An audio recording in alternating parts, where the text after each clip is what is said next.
in so many ways for our football team as a leader, as a player. So it's unfortunate that his shoulder won't allow him to finish up this year, but can't say enough good things about Nick Scott. And then Ben Skoranek will be out for the game as well. Sean, when you say Nick Scott injured his shoulder yesterday, was that an aggravation of the stinger or was it something separate? Separate, yeah. Greg Gaines? He's going to go, yes. Hey, Sean, kind of an interesting wrinkle with the Rams. If they beat the Seahawks, the Lions have a chance to make the playoffs. Have you heard from anybody in Detroit about that? I have not, but, our goal, we want to try to be able to go, put together a good performance, try to win the game. And, that'd be a good thing to then be able to watch Sunday Night Football and see those two duke it out for who gets in. But it's going to be a great challenge and a lot of things that our guys want to be able to do to finish this season up on the right note. And so looking forward to Sunday against, what we know is a great opponent. Rush East. I do, yeah. There'll be some different things. He's done a really good job, Jordan, and so it'll be good to be able to get a chance to look at both those guys. You guys handed out a bunch of team voted on a bunch of team awards. Just wondering, what that process is like, and it's been a hard season, I think, for everybody. But being able to sort of end it on appreciation for some of those guys, what did that mean? Sure, it's always something that's good. Usually, you like to do that a little bit later on and know that you have some football left. This has kind of been, out of the norm as we know, but the team votes on it. And when your teammates vote on certain awards, I think that is a huge honor. Where MVP, was Bobby Wagner voted on by his teammates, Rookie of the Year, Kobe Durant. And then you look at the spirit of the game, which is, the commitment, kind of the leadership, some of those types of things, Rob Havenstein, and then the Ed Block Courage Award, Jordan Fuller. All of those guys, incredibly deserving. And I think it's a huge deal when your teammates vote on that, really special. And everybody was happy for those guys when we recognized them this morning. Sean, you will have some young players always, trying out these final games. How exciting is that? It's been good. It's been a really good look. Claudia had a chance to be able to look at these guys, get a good evaluation. And really, I think you've seen a lot of guys continue to improve with opportunities that maybe we didn't anticipate them having. I think it's going to serve them well for their futures. And that has been a positive thing in spite of everything we've gone through.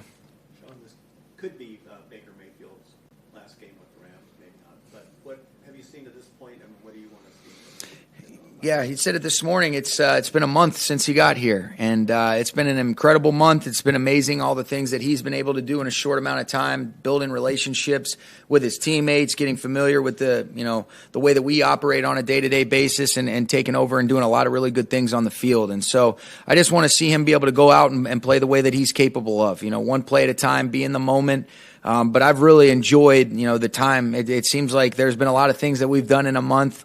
But he's been a great guy to be around. He's got a swagger, he's got a confidence, he's an incredibly smart player, he's got an ability to be able to bring people with him, and I've really learned a lot about him and been so impressed. And I think just really like our whole team, but with Baker, want to see these guys go play the best that they're capable of and end this season on a good performance, which I fully believe he's capable of.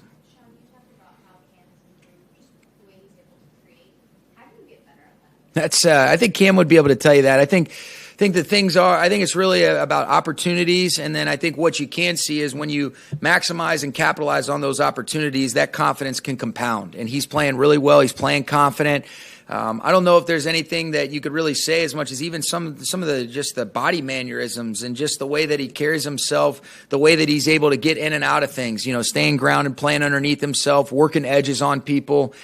He's played really well, and I think that's elevated guys around him. But I think Cam would be able to answer that question better than me, Sarah.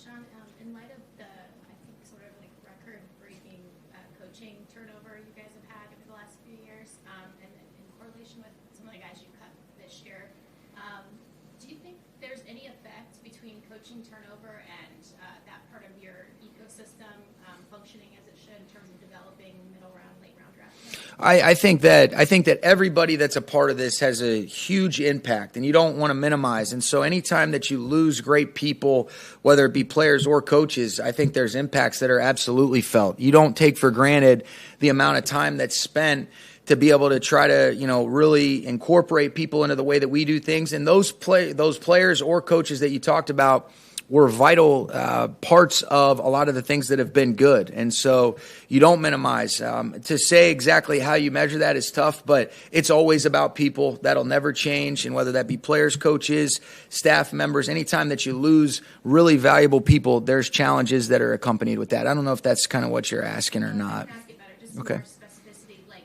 you guys, Les and his group, you guys come together in the spring, and there's a lot of insight that the coaches are providing. Sure. In terms of players they like, quality skill sets they want, and then if the coach leaves, Oh, I got you. Year, how does that sort of affect it? Really challenging, and it is. And because, there are prototypes, and then it's an evolving thing based on what we need and how we want to be able to operate. Because in a lot of instances, there might be a core philosophy that we have on offense, defense, and special teams, but those identities shift based on, the players that are in the key roles and how that alters or adjusts the way that you want to be able to maximize those guys' skill sets. And it's a big deal. And I think what you especially felt too is the amount of turnover when there's so little time, given the fact that, hey, you'll never hear me complain about finishing later, but there's less time to be able to do those types of things, to onboard people the right way.